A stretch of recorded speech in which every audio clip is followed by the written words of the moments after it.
Soujanya missing ಆದ ದಿವಸ ಅಲ್ಲಿ ಇರ್ತಿದ್ರು. ಅವನ ರಿಯಾಕ್ಷನ್ ಯಾವ ರೀತಿ ಇತ್ತು? ಸಂಜೆ ಟೈಮ್ಗೆ ನಾನಿಲ್ಲ, ಮಿಸ್ಸಿಂಗ್ ಆದ ದಿವಸ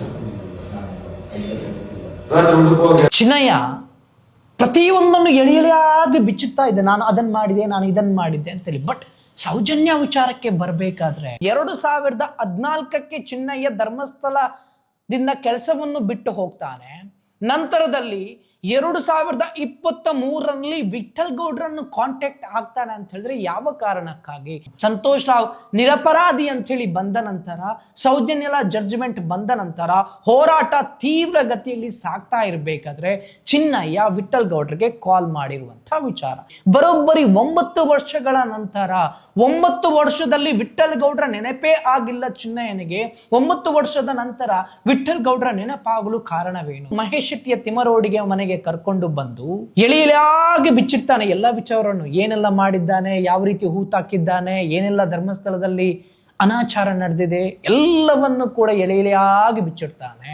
ನಾವಿಲ್ಲಿ ಅರ್ಥ ಮಾಡ್ಕೊಳ್ಬೇಕು ಏನು ಅಂತ ಹೇಳಿದ್ರೆ, ಸೌಜನ್ಯ ಹೋರಾಟ ತೀವ್ರವಾದ ನಂತರ ಚಿನ್ನಯ್ಯ ವಿಠಲ್ ಗೌಡ್ರನ್ನು ಕಾಂಟ್ಯಾಕ್ಟ್ ಮಾಡ್ತಾನೆ ಅಂತ ಹೇಳಿದ್ರೆ, ಸೌಜನ್ಯ ಪ್ರಕರಣಕ್ಕೂ ಚಿನ್ನಯ್ಯನಿಗೂ ಏನಾದ್ರೂ ಸಂಬಂಧ ಇದೆಯಾ?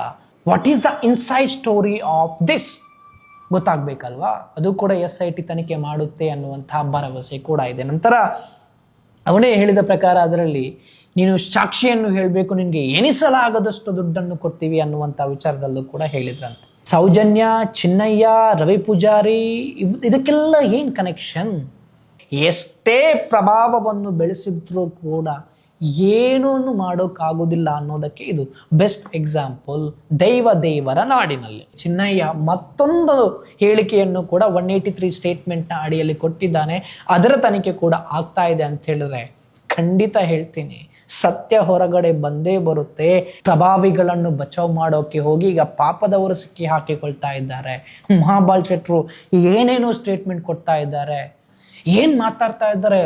ಒಂದಷ್ಟು ಫೋಟೋಸ್ ಕೂಡ ವೈರಲ್ ಆಗ್ತಾ ಇದೆ. ಈಗ ಫೊರೆನ್ಸಿಕ್ ತಜ್ಞರು ನೀವು, ಹುಂಡು ಸರ್ಟಿಫಿಕೇಟ್ 30,000 ಕೊಟ್ಟಿರುವಂತವರು ಮಹಾಬಾಲ್ ಶೆಟ್ರೆ ನೀವು.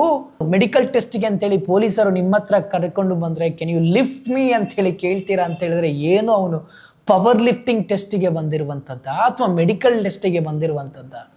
ಸ್ಪಾಟ್ಗೆ ಹೋಗಿ ಅಲ್ಲೇ ಪೋಸ್ಟ್ ಮಾರ್ಟಮ್ ಮಾಡಿರುವಂಥವರು ನೀವು ಬಂಗ್ಲಾಗುಡ್ಡೆಯಲ್ಲಿ. ಇದೆಲ್ಲ ಸೌಜನ್ಯಲೇ ಹೊರಗೆ ತರ್ತಾ ಇದ್ದಾಳೆ ಅಂತೇಳಿ ಆಗೋದಿಲ್ವಾ? ಡೆವಲಪ್ಮೆಂಟ್ ಆಗುತ್ತೆ ದೊಡ್ಡ ಮಟ್ಟದಲ್ಲಿ ಅನ್ನುವಂತಹ ಭರವಸೆ ಕೂಡ ಇದೆ. ಎಲ್ಲನೂ ಕೂಡ ಪಾಸಿಟಿವ್ ಆಗೇ ಆಗುತ್ತೆ ಅನ್ನುವಂತಹ ಭರವಸೆ ಕೂಡ ಇದೆ.